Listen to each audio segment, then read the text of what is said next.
البنت الفقيرة الصغيرة دخلت من فتحة كلب في الحيطة لقاعة جنازة ولي العهد. كانت جعانة لدرجة إنها بتدوخ. سرقت عيشة لقمة بخار من على ترابيزة القرابين، لكن الحارس مسكها. ولي العهد سألها: بكل الحاجات الفخمة دي ليه خدت العيشة بس؟ قالت: الفراخ والبيض غاليين، لكن العيش أرخص حاجة. رق قلبه ليها واداها كل العيش اللي فاضل. بصت على الأميرة في التابوت وسألت: ليه نايمة في صندوق؟ قال ولي العهد: ماتت فجأة بيوني. قالت: لا، دي مصابة بدودة بتاكل القلب، والسم متخبي في عروسة قماش متنقعة 100 يوم، لو اتحركت هتفوق. الطبيب الملكي شك، لكن بيوني صرخت في البنت وقالت: الحقيها قبل فوات الأوان. الحراس حاولوا يمنعوها، لكن البنت بسرعة رمت العروسة في الجمر. طلع منها عقرب أسود، ولما طار تحول لدخان. وفجأة الأميرة فتحت عينيها. الطبيب كشف عليها وقال إنها خفت. الأميرة حبت البنت الفقيرة وقالت: لو بنتي كانت عايشة كانت في سنها. ولي العهد قال إنها نجمة الحظ وتبناها فورا. رجعوا القصر وجهزوا وليمة كبيرة. البنت مسكت رجل فرخة وكسرتها 3 حتت وقالت: تكفيني 3 أيام. الأميرة تأثرت، وولي العهد قالها: كلي براحتك من النهاردة.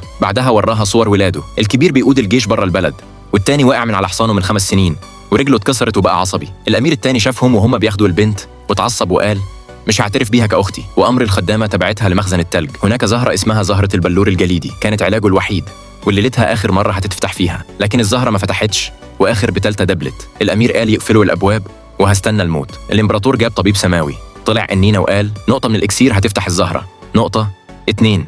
القنينة كلها مفيش فايدة، الزهرة دبلت أكتر. البنت ركعت وقالت للزهرة: أرجوك ينقذي أخويا. دموعها وقعت على الزهرة فقالت: سخنة قوي، خليني أتدفى في النار وهطرح ثماري. الكل افتكرها بتهزر، لكن البنت قطفت الزهرة ورمتها في الجمر، وفجأة طلعت ثمرة من النار. أدتها لأخوها، أكل منها بس مفيش نتيجة، واليأس خيم على الكل.